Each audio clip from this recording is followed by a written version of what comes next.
Hello friends, मैं doctor Priyanka स्वागत करती हूँ आपका अपने यूट्यूब चैनल @Dr Priyanka 287 पर।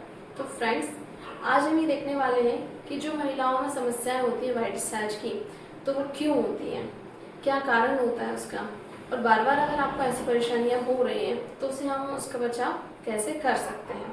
तो फ्रेंड्स, इस वीडियो को एंड तक ज़रूर देखिएगा और अगर आपने अभी तक मेरे चैनल को सब्सक्राइब नहीं किया है तो मेरे चैनल को सब्सक्राइब कर लीजिएगा ताकि भविष्य में आपके लिए ऐसे टॉपिक्स को लेकर वीडियोस बनाती रहूँगी। तो आइए, सबसे पहले हम ये जानते हैं कि जो वेजाइनल डिस्चार्ज होता है वो क्या होता है। तो जो वेजाइनल डिस्चार्ज होता है वो एक लिक्विड होता है, म्यूकस फॉर्म टाइप का डिस्चार्ज होता है जो कि जनरली हमारे वेजाइनल से एक्सपेल आउट होता है। तो जो वाइट डिस्चार्ज होता है वो बनता किस चीज़ से है? इसमें जनरली पाया जाता है वाटर, कुछ सेल्स पाई जाती हैं जो कि हमारे वेजाइना, सर्विक्स, इवन यूट्रस में भी कुछ सेल्स पाई जाती हैं, वो सारी सेल्स इसमें मिक्सअप होती हैं।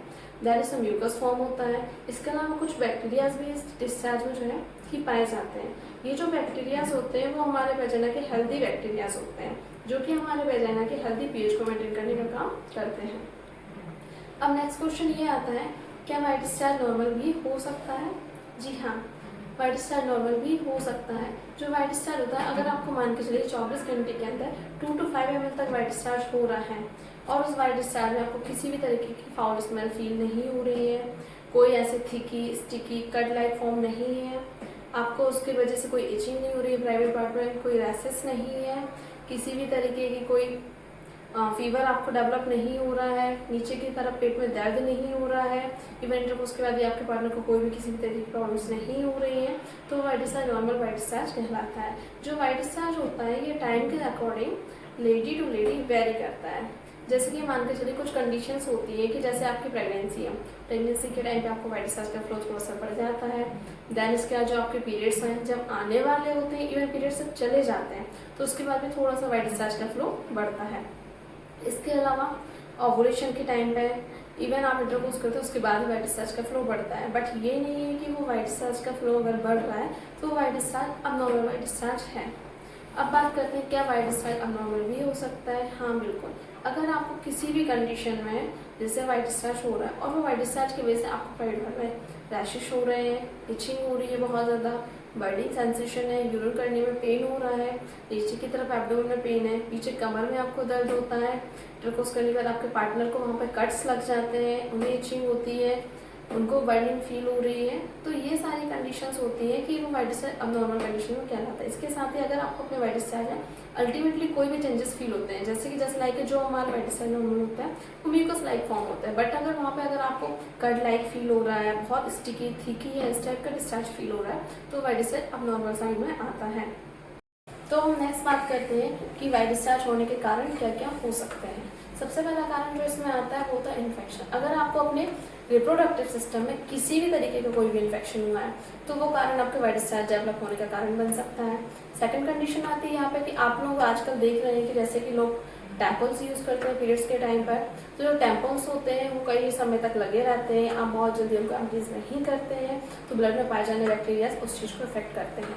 थर्ड कॉज अगर हम वहाँ पर बात करते हैं तो जैसे इंटरकोर्स के लिए लोग वहाँ कई टाइम जो है ना कॉन्डम्स यूज़ करते हैं, तो कई पेपर्स जो होते हैं उनको जो कॉन्डम्स में लेटेक्स पाया जाता है उससे एलर्जिक फॉर्म होता है, तो जो लेटेक्स होता है वो उस टाइम पे एलर्जी करता है, बट बाद में उसी की वजह से जो है ना कि वाइट डिस्चार्ज डेवलप होने लगता है।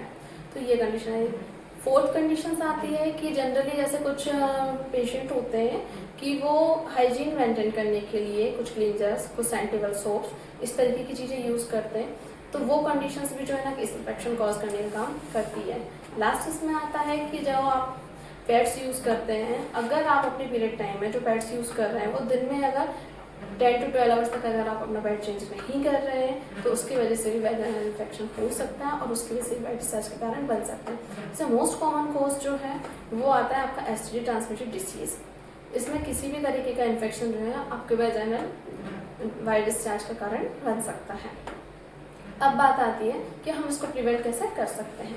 तो प्रिवेंट करने के लिए सबसे पहले कंडीशंस आती है इसमें कि आप जो बार बार जैसे वजाइना को वॉश करने की कई पेशेंट्स को हैबिट होती है, तो आपको वो हैबिट वहाँ पे सबसे पहले बंद करनी पड़ेगी। आप एक दिन में जो वजाइनल वॉश है वो 1 या 2 टाइम्स ही करना है आपको। 1 या 2 टाइम्स से ज़्यादा अगर आप वजाइनल वॉश करते हैं तो वहाँ पे जो हमारे वजाइना में हेल्दी बैक्टीरिया पाया जाता है, जो हमारे वजाइना के पीएच को मेंटेन करने के लिए इंपॉर्टेंट होता है, वो बैक्टीरिया उसमें वॉश आउट हो जाता है।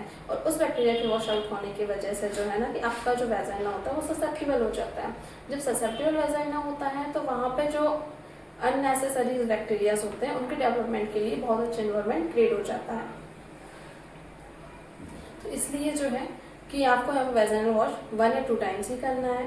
नेक्स्ट इसमें ये चीज़ देखनी कि आप जो वेजाइनल वॉश के लिए सोप्स या जो भी परफ्यूम वाले प्रोडक्ट्स आप यूज़ कर रहे हैं वो आपको यूज़ नहीं करना है, बिकॉज वो सारे परफ्यूम्स वाले प्रोडक्ट्स जो है ना कि आपके वेजाइना के लिए वहाँ की स्किन जो बहुत सेंसिटिव होती है वहाँ पे एलर्जी कंडीशंस प्रोड्यूस कर सकते हैं। तो आपको अगर वेजाइना वॉश करना है तो आपको बिल्कुल हल्के वाले फॉर्म, चाहे वो सोप हो या आजकल मार्केट में जो क्लींजर आ रहे हैं आप वो भी यूज़ कर सकते हैं। थर्ड इसमें आता है कि आपको वेजाइनल वॉश करना कैसे है। जब भी आप वेजाइनल वॉश कर रहे हैं तो उसको वेजाइनल वॉश करने के बाद ड्राई रखना बहुत इंपॉर्टेंट होता है। ड्राई रखने के लिए आपको एक अपनी अलग से टॉवल रखनी रहेगी जिसको धूप में बकायदा सुखाया गया हो, क्योंकि अगर आप धूप में कपड़े नहीं सुखाएंगे तो उसमें बैक्टीरिया डेवलप हो जाते हैं। इसमें क्लीन करने का तरीका आपका बिल्कुल सही डायरेक्शन में होना चाहिए, क्योंकि आगे से पीछे की साइड होना चाहिए। कभी भी जो क्लीन करेंगे आप उसका डायरेक्शन पीछे से आगे की साइड नहीं करना है, क्योंकि ऐसा करने से जो आपके लैट्रिन के रास्ते के साइड में हुआ या यूरिन का जो रास्ता है वहाँ पर पाए जाने वाले बैक्टीरिया जो होते हैं वो आपके वेजाइना को कॉज कर सकते हैं वाइट डिस्चार्ज के लिए।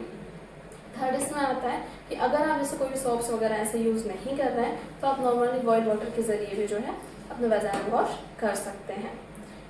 इसमें फिर लास्ट ऑप्शन है ये कि अगर जैसे आप इंटरकोर्स के पहले या इंटरकोर्स के बाद भी अगर वेजाइना वॉश करते हैं तो एक वेरी गुड हैबिट्स है आपको इस तरीके के इन्फेक्शन से बचने के लिए। अब नेक्स्ट क्वेश्चन आता है हमारा, क्या हम घर पर ही वाइट डिस्चार्ज का ट्रीटमेंट कर सकते हैं।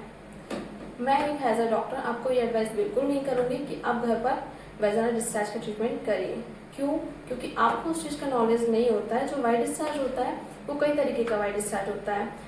बैक्टीरियल वाइट डिस्चार्ज भी होता है, फंगस वाइट डिस्चार्ज भी होता है। जो फंगस वाला वाइट डिस्चार्ज होता है वो ईस्ट की वजह से होता है। बट होता क्या है ना कि जनरली जो आपका वाइट डिस्चार्ज है आपने सोचा कि अगर हमें ये मेडिसिन पता है तो हम उसके लिए ले लेते हैं, जबकि ऐसा नहीं करना है।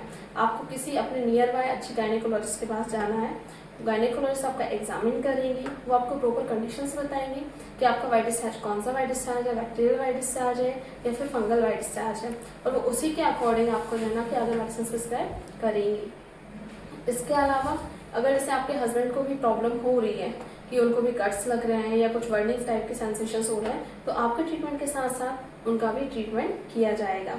दोनों को ही प्रॉपर मेडिसिन दी जाएंगी, उसके बाद जो है आपका कंप्लीट ट्रीटमेंट होगा।